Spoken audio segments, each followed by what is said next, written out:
அனைவருக்கும் வணக்கம். இந்த பதிவில் ஜூன் 16 மற்றும் 17 தேதியினுடைய மிக முக்கியமான நடப்பு நிகழ்வுகள் கரண்ட் அஃபேர்ஸ் பற்றி நம்ம பார்க்க போகிறோம். அப்போ முதல் கேள்விக்கு வாங்க. முதல் கேள்வி என்பது 2024 ஆண்டு பால சாகித்ய புரஸ்கார் விருது யாருக்கு வழங்கப்பட்டது? அப்போ இந்த கேள்வியுடைய ஆன்சர் பாருங்க. Answer D, Marimuthu. அப்போ சாகித்ய அகாடமி விருதுகள் அப்படின்னா என்ன?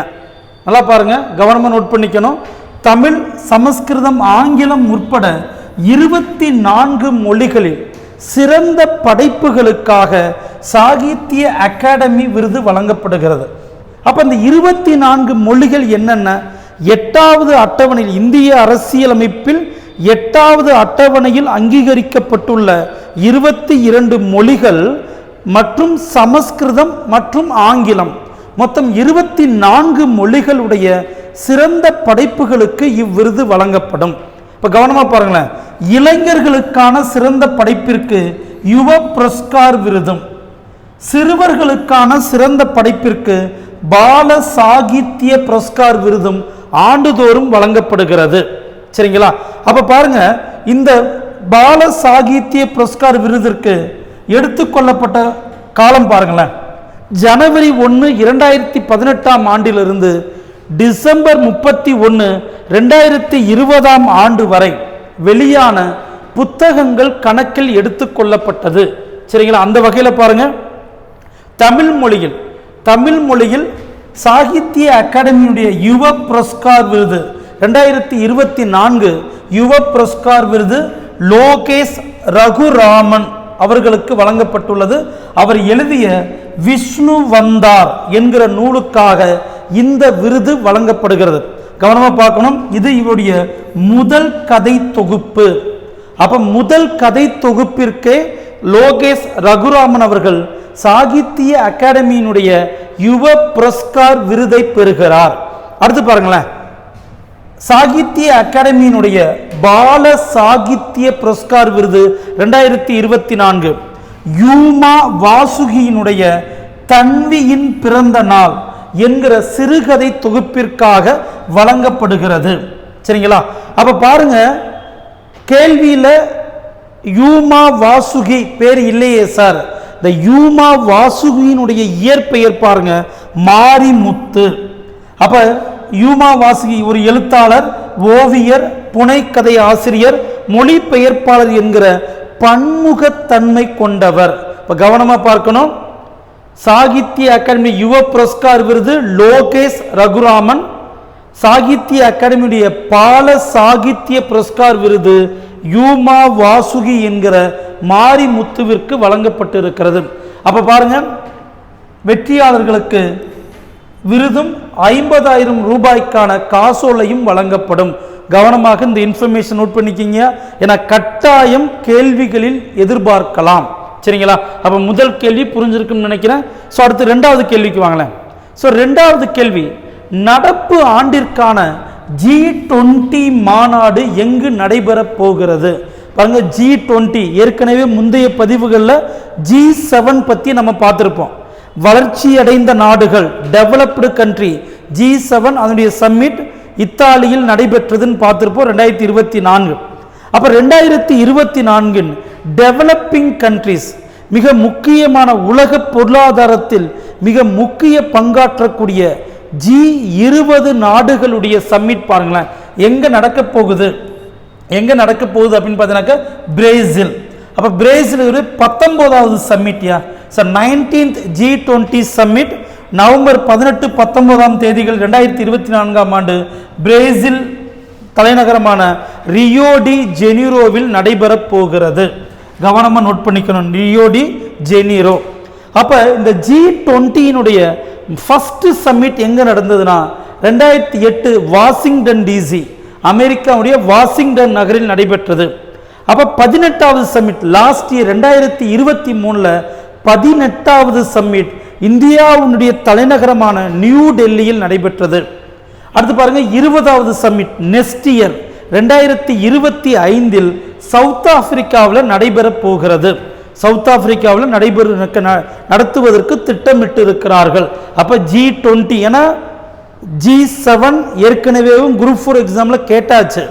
ஸோ அதனால வருங்காலத்தில் நடைபெறக்கூடிய எக்ஸாம்ஸ்ல G20 பத்தி கேள்வி வரலாம். ஸோ கவனமா நோட் பண்ணிருங்க. சரி, அடுத்து மூன்றாவது கேள்வி பாருங்க. குறிப்பாக இந்த காவல்துறை தேர்வுகளுக்கு இது ரொம்ப ரொம்ப முக்கியம்யா. நாட்டில் பாருங்க முதல் முறையாக தேசிய பெண் காவலர் துப்பாக்கி சுடும் போட்டி எங்கு நடைபெற்றுள்ளது அப்படின்னு கேட்டீங்கன்னாக்க சென்னை. மறந்துடக்கூடாதியா, சென்னை. அப்ப பாருங்க 2023ஆம் ஆண்டிலிருந்து தற்போது வரை தமிழக பெண்கள் காவல் படையினுடைய 50வது ஆண்டு வெற்றிகரமாக கொண்டாடப்பட்டு வருகிறது. அப்ப அந்த 50வது ஆண்டு கொண்டாட்டத்திற்காக தமிழக காவல்துறை பல்வேறு போட்டிகளை நடத்துகிறார்கள். அந்த வகையில் பாருங்க தேசிய பெண் காவலர் துப்பாக்கி சுடும் போட்டி சென்னையில் நடைபெற்றது. சரிங்களா? சரி, அடுத்த கேள்வி பாருங்களேன். நான்காவது கேள்வி, சர்வதேச யோகா தினம். ரொம்ப ரொம்ப மிக முக்கியமானதையா, இன்டர்நேஷனல் யோகா டே ஜூன் 21. அப்ப இதுல இருந்து என்ன கேள்வி கேட்கலாம்? ஐநா இந்த ஜூன் 21 சர்வதேச யோகா தினமாக அங்கீகரித்தது எப்பொழுது? 2014. அப்ப 2014ஆம் ஆண்டு ஐநா United Nations June 21 international yoga தினமாக அங்கீகரித்தது. அப்ப பாருங்க, முதல் சர்வதேச யோகா தினம் எப்பொழுது முதல் கொண்டாடப்பட்டு வருகிறது அப்படின்னா ஜூன் 21, 2015.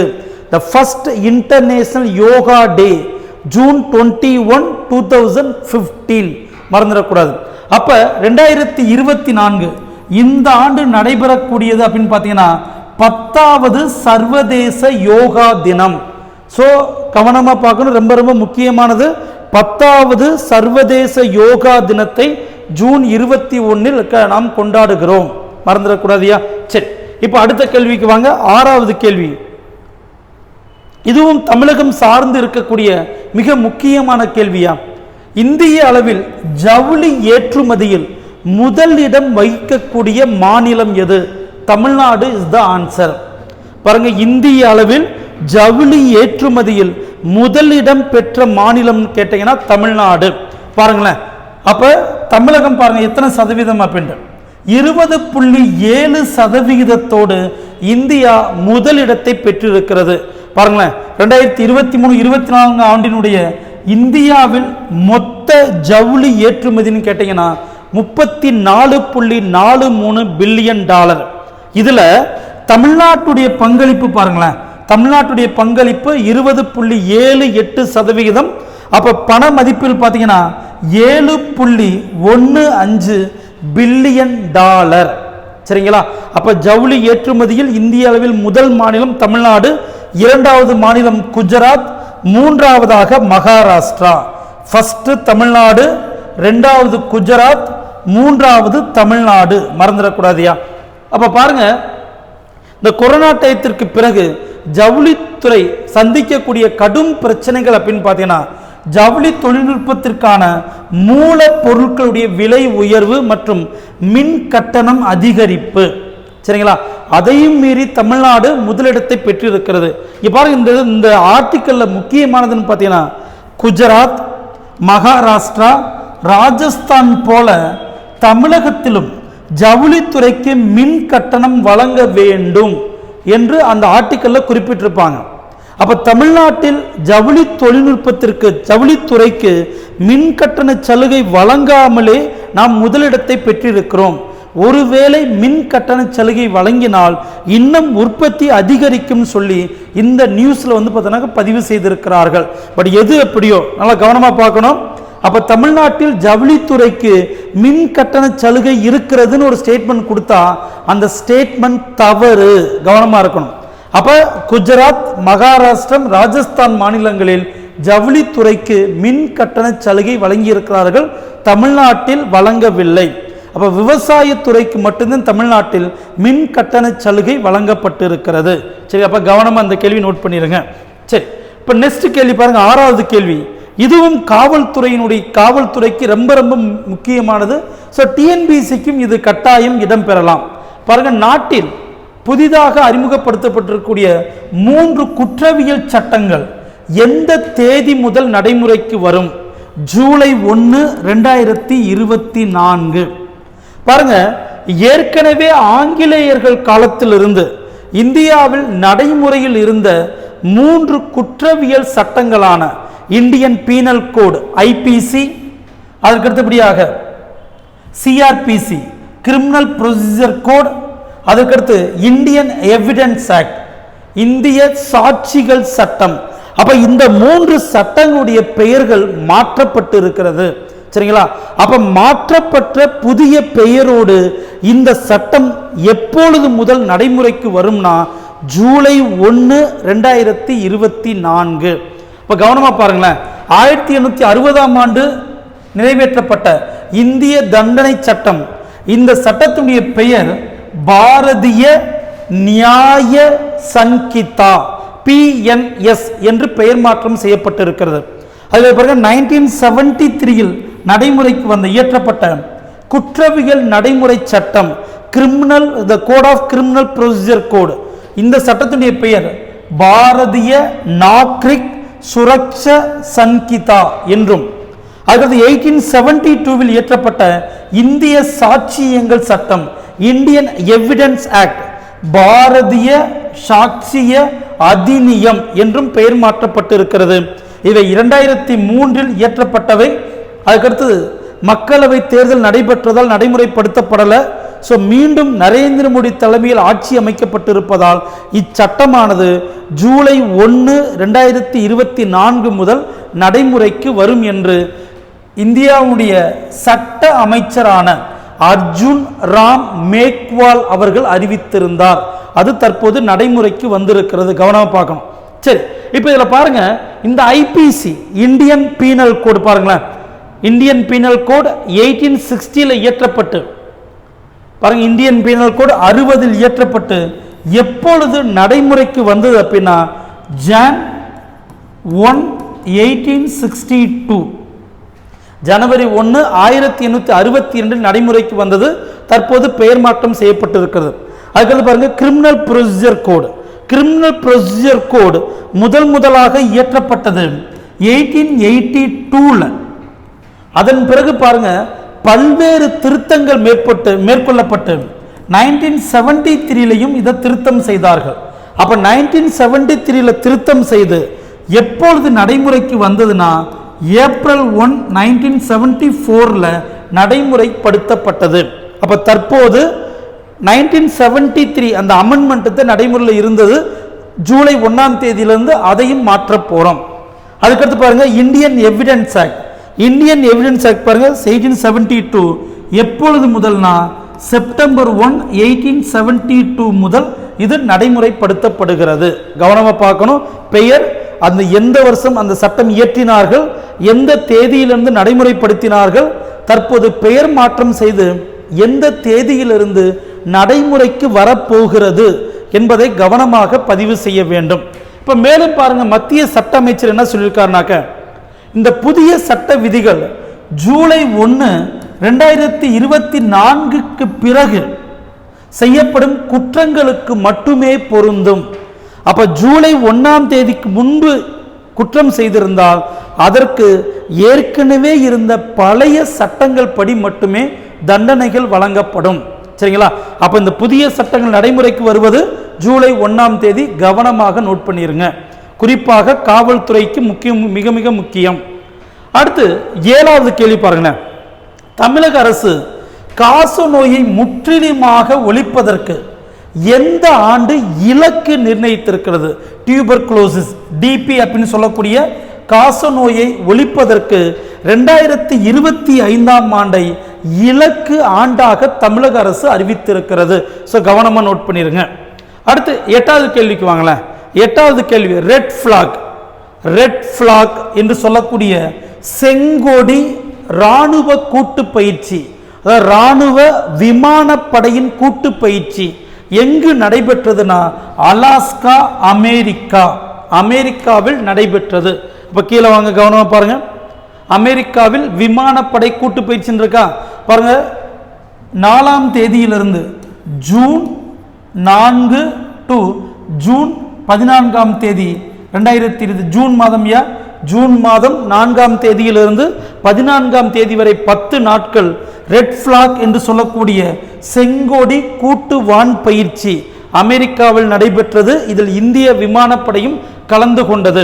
பாருங்களேன், Singapore, Britain, Netherlands, Germany, America ஆகிய நாடுகள் கலந்து கொண்டது. இதில் இந்தியாவுடைய ரஃபேல் போர் விமானம் முதல் முறையாக கலந்து கொண்டிருக்கிறது.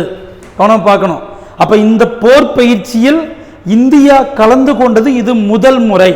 அப்ப இந்தியாவுடைய ரஃபேல் போர் விமானம், சிங்கப்பூருடைய F-16, அமெரிக்காவுடைய F-15 போன்ற அதிநவீன போர் விமானங்கள் கூட்டு பயிற்சியில் ஈடுபட்டது.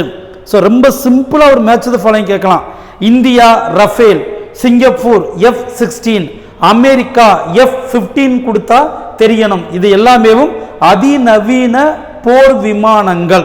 சரி, அடுத்த கேள்வி பாருங்களேன். அது ஏற்கனவே இந்த கேள்வி நம்ம பேசிட்டோம். சாகித்ய அகாடமி விருது எத்தனை மொழிகளுக்கு வழங்கப்படும்? 24. 8வது அட்டவணையில் அங்கீகரிக்கப்பட்டிருக்கக்கூடிய 22 மொழிகள் மற்றும் சமஸ்கிருதம், ஆங்கிலம் சேர்த்து மொத்தம் 24 மொழிகளில் இவ்விருதானது வழங்கப்படும். சரி, அடுத்து பாருங்களேன்.